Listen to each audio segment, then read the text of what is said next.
It was supposed to be the plane that sent Boeing's profits soaring. But after a second deadly crash in March, regulators around the world grounded the 737 MAX. Investigators blamed the accidents on an automated system known as MCAS, which can force the aircraft down into an irrevocable dive. Those pilots never had a chance. These loved ones never had a chance. They were in flying coffins as a result of Boeing deciding that it was going to conceal MCAS from the pilots.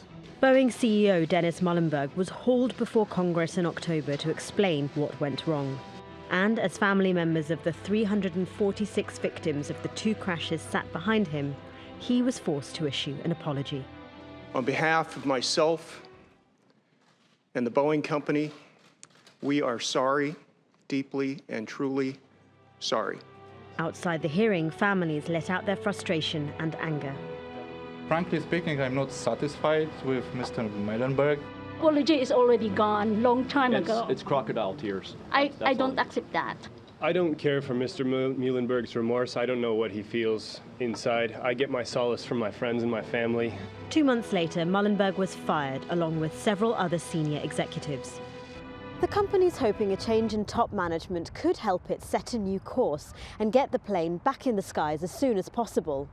The groundings cost Boeing about $9 billion so far, and it's also hurting the US economy. Earnings of large 737 MAX suppliers like General Electric and American Airlines have fallen. US exports are expected to take a 7% hit this year due to lower sales at Boeing. And experts say the economic cost is higher than that of the government shutdown this year, which was the longest in US history.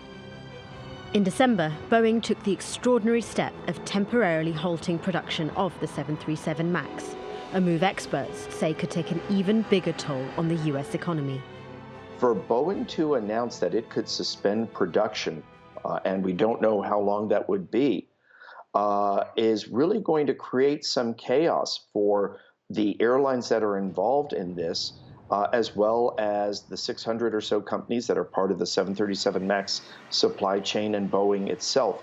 It's going to have substantial impact on the U.S. economy, and as it already has, I think will affect our trade deficit. I think it potentially could exacerbate that in the short term. Despite its battered reputation, most expect the plane to return to the skies next year. My anticipation is it's going to be the safest airplane out there after it goes through all the hoops and hurdles it's going to have to go through to fly again. Boeing insists that safely returning the 737 MAX to service is its top priority. So persuading regulators, airlines and passengers is critical to the company's future. Jagruti Dave, TRT World, Washington. Well, I spoke to Brand Finance Aviation Director Savio D'Souza just after Boeing announced it was suspending production of the 737 MAX. He says the company managed a bad situation as well as it could. We at Brand Finance value the most valuable brands in the world and how strong they are every year. And we've been watching the aerospace and defense sector quite closely over the past 2 years because of the 737 MAX coming to production and the issues in the last year. I'm not surprised by the decision to take so long, given that it's been consistent in their guidance. They've been consistent in the guidance to the market.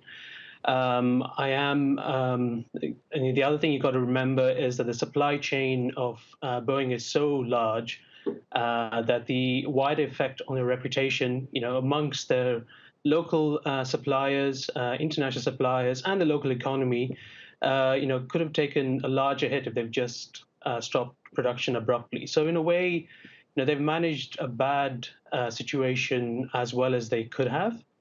The thing that I am surprised by is, the naivety shown by Boeing's management with respect to the FAA approval process. I think, they were quite optimistic about how long it would take. You have to remember that the FAA has also seen a drop in its reputation in the past year. To someone from a third-party perspective, you would never expect them to approve it in such a short amount of time. So that's what surprised me more in this whole process. Yes, let's look more into that, because we've been hearing reports that the FAA, the US aviation regulator, really isn't happy with the way Boeing has conducted itself, as you hinted at. They issued a rebuke against Boeing for adding pressure on the approval process for the 737 MAX aircraft. Do you think Boeing really has pushed its luck when it comes to the FAA? And is that relationship beyond repair? I think, given their past relationship, I think they probably overestimated and probably underestimated the situation. They've also probably underestimated, the loss of face of the FAA and U.S. industry in general. So that's a bit of a misstep from Boeing, and that's cost them dearly. You can look at their market cap from when the crash happened. That's dropped from about 240 billion then to about 180 billion today, so about a $60 billion drop.